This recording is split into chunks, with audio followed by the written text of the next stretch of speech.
এই যে ইহুদি নাসারা কাফেরদের দেশ এই যে আমেরিকা, তাই না?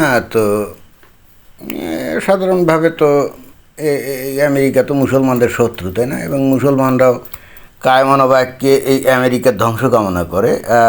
এবং বিশেষ করে যে ইরান, তারা তো একেবারে প্রকাশ্যে বলতো, যারা নাকি বলতো তারা তো মারা গেছে, যে আয়াতুল্লাহ আলী খামেনি অথবা ওই যে আহমাদের নিজাদ একসময় প্রেসিডেন্ট ছিল, আমেরিকা হলো বড় শয়তান আর ইসরায়েল হলো ছোটো শয়তান, এরকম বলতো না। এগুলো বলতো কিসের ভিত্তিতে? ইসলামের ভিত্তিতে, ইসলামী বিধানের ভিত্তিতে, এমনি এমনি বলতো না।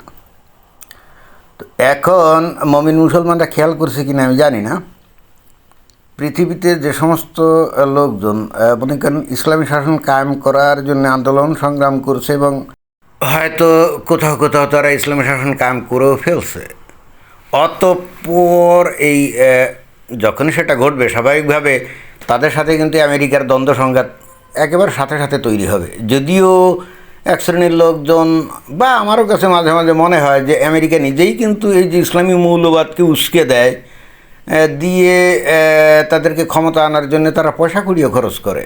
এটা তো আমরা বাংলাদেশেও এবার দেখলাম নাকি, বাংলাদেশে তারা কিভাবে জামায়াত ইসলাম বা জামাত শিবির নামক এবং যে মৌলবাদী যে গোষ্ঠীগুলো আছে তাদেরকে ক্ষমতা আনার জন্য আমেরিকা কী প্রচেষ্টাটাই না করছে, তো মিলিয়ন মিলিয়ন ডলার খরচ করছে। ইন্টারেস্টিং ব্যাপার হলো, আমরা এই পৃথিবীতে দেখছি যে আমেরিকা অধিকাংশ জায়গাতে যেখানে নাকি ইসলামী মৌলবাদীরা ক্ষমতায় আসছে তাদের পিছনে কিন্তু এই আমেরিকার হাত ছিল বা আছে। এবং যখনই এই মৌলবাদী লোকজন ক্ষমতায় চলে যায় তখনই কিন্তু কিছুদিনের মধ্যেই এই আমেরিকার শত্রু হয়ে যায়।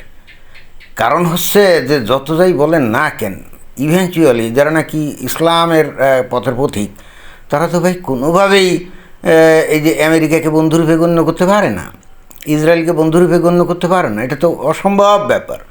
আমেরিকা কিন্তু এটা জানে, আমেরিকা যে জানে না তা কিন্তু না, কিন্তু আমেরিকার পলিসিটা কি জানেন? এটা মমিন মুসলমানরা মনে হয় যে কখনো কল্পনাও করে না, কারণ তারা তো চিন্তা করে না, অ্যানালাইজ করে না। তারা কি কখনো এটা ভাবছে যে পৃথিবীর বিভিন্ন দেশে মৌলবাদী মানে মুসলিম মৌলবাদী শাসন প্রতিষ্ঠার জন্য আমেরিকা কেন টাকা ঢালে? আমেরিকা কি মানে ইসলামের প্রতি তারা কি এতই আসক্ত, ইসলামকে তারা কি এতই ভালোবাসে, মুসলমানদেরকে কি তারা এতই ভালোবাসে যে মুসলিম দেশগুলোতে তারা ইসলামী মৌলবাদী শক্তিকে ক্ষমতা আনতে চায়? রহস্যটা কি? মুসলমানরা কীভাবে মনে করে যে আমেরিকার বা আমেরিকার সরকার ইসলামকে এতই ভালোবাসে? তো তাই যদি হতো তাহলে তো এতদিন আমেরিকা একটা ইসলামিক কান্ট্রি হয়ে যেত, তাই না? বরং আমরা তার উল্টো দেখি, বরং এখন আমেরিকাতে যারা নাকি মুসলমান নানা কায়দায় নানা তককে তককে আছে, কিভাবে তাদেরকে সন্ত্রাসী ট্যাগ দিয়ে কিভাবে ধরে তার নাগরিকত্ব বাতিল করে পাছায় দুটা লাথি দিয়ে আমেরিকা থেকে বের করে দেওয়ার পায়তারায় আছে, তাই না? Whereas at the same time এরাই আবার মুসলিম দেশগুলোতে ইসলামী মৌলবাদী গোষ্ঠীগুলোকে ক্ষমতায় নিয়ে আসার চেষ্টা করে। রহস্যটা কি? রহস্যটা এখনও বোঝেন নাই না? রহস্যটাই যেই যে দেখেন এখানে breaking news, US offers 10 million মানে US dollars 10 million reward for information on Iranian leaders. বুঝছেন, ইরানিয়ান লিডার যারা আছে, যেমন মুস্তফা খামেনি, যারা মারা গেছে তারা তো গেছে, এই যে মুস্তফা খামেনি সহ আইআরজিসির বিভিন্ন যে কর্মকর্তা কর্মচারী আছে না, মানে উচ্চপদস্থ আর কি, তো তাদের ব্যাপারে কোনো ইনফরমেশন যদি দিতে পারে কেউ আমেরিকার কাছে, তাহলে তাদেরকে 10 মিলিয়ন ডলার তারা কি করবে? পুরস্কার দিবে। চিন্তা করে দেখছেন? তার মানে কি এই পৃথিবীতে মমিন মুসলমানদের কাছে এই ইরানের এই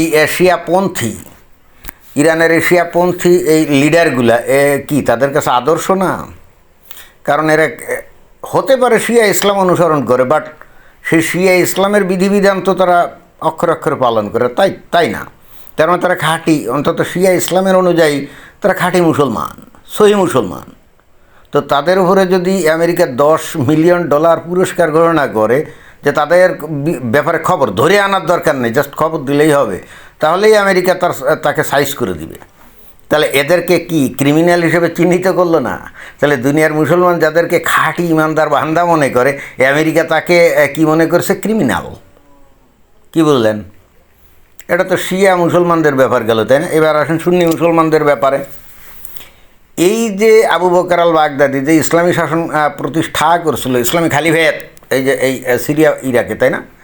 তো এই আবু বকর আল বাগদাদির মাথার দাম কি নির্ধারিত ছিল না? সেখানেও তো মনে হয় যে $10 মিলিয়ন মনে হয় যে ছিল, তার মাথার দাম নির্ধারিত ছিল, তাই না?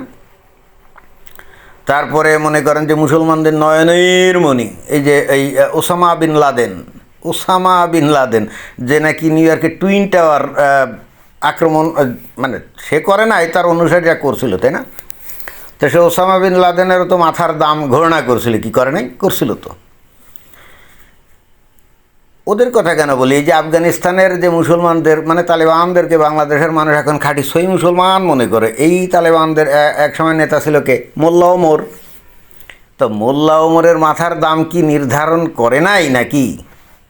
করছিল তো, করছিল, তাই না? তো মোল্লা ওমর তো এখন আর বেছে নেই। এবং নট অনলি দ্যাট, এই যে সিরিয়াতে এখন এই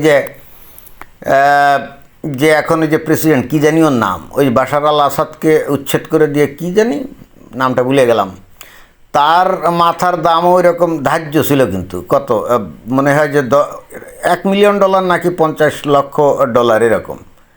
যাই হোক, পরবর্তীতে ডোনাল্ড ট্রাম্পের কাছে গিয়ে আনুগত্য প্রকাশ করার কারণে, অর্থাৎ বাশার আল আসাদকে উচ্ছেদ করে দিয়ে ডোনাল্ড ট্রাম্পের কাছে গিয়ে আনুগত্য প্রকাশ করার কারণে আপাতত তার মাথার দাম উঠে গেছে, বুঝছেন? তো এই যে মুসলমানদের কাছে যারা একেবারে খাঁটি সহি মুসলমান, যেমন মোল্লা ওমর, যেমন ওসামা বিন লাদেন, তাই না? তারপরে যে এখন যে মুস্তফা আল খামেনি বা আগে যে আলী খামেনি, তাই না?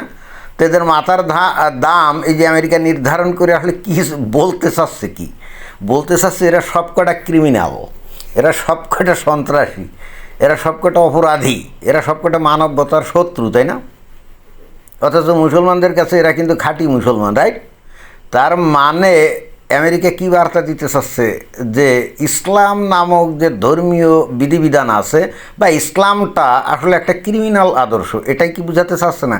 অর্থাৎ যে নাকি খাঁটি ইসলাম অনুসরণ করবে সেই লোকের যদি মাথার দাম ধার্য করে আমেরিকা, যে ওর মাথার দাম হলো $10 মিলিয়ন, রাইট? তো এর মানেটা কি? এর মানে ওর মাথার দাম তো আর ধার্য না, ও আসলে যে আদর্শ অনুসরণ করে কাজ কারবার করছে ওই কারণেই তোর মাথার দাম। তো কী আদর্শ অনুসরণ করছে? ইসলাম, খাঁটি ইসলাম, রাইট? তাহলে এটা কি প্রকারান্তরে ইসলাম যে একটা সন্ত্রাসী, একটা ক্রিমিনাল আইডিওলজি বা এই সভ্য জগতের জন্যে খুবই জঘন্য একটা জঙ্গলি আইডিওলজি, আমেরিকা কি সেইটাই বুঝাচ্ছে না? মুমিন মুসলমানরা কি এইগুলো চিন্তা করে নাকি? আমি জানি না করে কি না, তবে করা উচিত। চিন্তা করে দেখেন যে আমেরিকা এই যে ইরানের যে IRGCর যে নেতা টেতা আছে, বা এই যে মুস্তফা আলী খামেনি, তার মাথার দাম ধার্য করছে। এবং এটা কেন করছে তাও খেয়াল করতে হবে যে আয়াতুল্লাহ রুহুল্লাহ খোমেনি একবার ওই যে ব্রিটিশ যে লেখক সালমান রুশদি, ভারতীয় বংশোদ্ভূত, তার মাথার দাম ধার্য করছিল, মনে আছে? তো তারা যদি স্বাধীন একজন লেখকের মাথার দাম ধার্য করে, তাহলে এই ইরানেরও এই ধর্মীয় শাসক গোষ্ঠী, তাদেরও মাথার দাম ধার্য আমেরিকা করবে, তাই না? মুক্ত বিশ্বের থেকে আসবে, এটাই তো স্বাভাবিক। চড় মারলে, মানে ইট মারলে পাটকেলটা তো খেতেই হবে। বাংলাদেশের মানুষ যারা ইরানের পক্ষে আল্লাহর কাছে কত ফরিয়াদ করছে, আপনাদের বোঝা উচিত যে আপনারা যে ধর্মীয় বিশ্বাস লালন করেন, আমেরিকা সেই ধর্মীয় বিশ্বাসটাকে প্রকারান্তরে একটা ক্রিমিনাল আইডিওলজি হিসাবে গণ্য করে, বুঝছেন? অন্তত এই ঘটনা যেটা নাকি এখন এই যে ইরানের এই যে নেতা, মানে যে সমস্ত উচ্চ পর্যায়ের যে নেতা আছে, খেয়াল করে দেখবেন যে আমি ওইটা তালিকা দেখছি, ওর মধ্যে কিন্তু এই যে মাসুদ পেজেশকিয়ান নাই, মাসুদ পেজেশকিয়ান কিন্তু নাই। এবং ওদের যে ওই পররাষ্ট্রমন্ত্রী একজন আছে অত্যন্ত উচ্চশিক্ষিত, সেও কিন্তু নাই। দেখেন, খেয়াল করে দেখেন, এই দুইটারে দেখলে মনে হয় না যে এরা উগ্রপন্থী, কারণ দেখবেন যে ওদের দাড়িটাড়ি শেভ করা, ক্লিন শেভড। এই যে এই মাসুদ পেজেশকিয়ান যে প্রেসিডেন্ট, দেখুন ক্লিন শেভড। আর ওদের যে পররাষ্ট্রমন্ত্রী আছে কি জানি বাগারি নাকি, তা সেও কিন্তু ক্লিন শেভড। তা ওই $1 মিলিয়ন, ওই $1 মিলিয়ন বলতে $10 মিলিয়ন যে তালিকা, ওই তালিকায় কিন্তু এই মাসুদ পেজেশকিয়ান বা তার পররাষ্ট্রমন্ত্রী নাই, খেয়াল করে দেখছেন। এদের তালিকায় আছে সব IRGCর লোকজন, আর ওই যে ওই যে ইসলামী যে নেতা তারা। এবার বোঝুন ঘটনাটা কি। ওই যে অনেকে বলছে না যে ওই দেখলাম যে করছে, ওই পোস্ট দিয়েছে যেখানে ইসরায়েলের প্রধানমন্ত্রী ওই বাংকারের মধ্যে লুকিয়ে চুরিয়ে তারপরে বক্তব্য বিবৃতি দেয়, সেখানে একবার প্রকাশ্যে ঘুরে বেড়াচ্ছে কে, মাসুদ পেজেশকিয়ান, তারপরে তার পররাষ্ট্রমন্ত্রী। কেন? এর কারণ হচ্ছে এরা তো আমেরিকার বা ইসরায়েলের টার্গেট না, এবং ওই জন্য ওরা নিজেরাও সেটা জানে, এই জন্য ওদেরকে কেউ অ্যাটাক করছে না। এখন যাদের মাথার দাম ধার্য করছে আমেরিকা, কই তারা একটু বাইরে আসুক না, একটু ঘোরাঘুরি করুক না, দেখেন কি অবস্থা হয়। জাস্ট 5 মিনিটের জন্য যদি বাইরে আসে, দেখবেন যে সাথে সাথে দুনিয়া থেকে তাকে নিকেশ করে দিবে, একেবারে সাথে সাথে। এটাই কিন্তু ঘটনা। তো যাই হোক, এটাই ছিল বক্তব্য। ধন্যবাদ।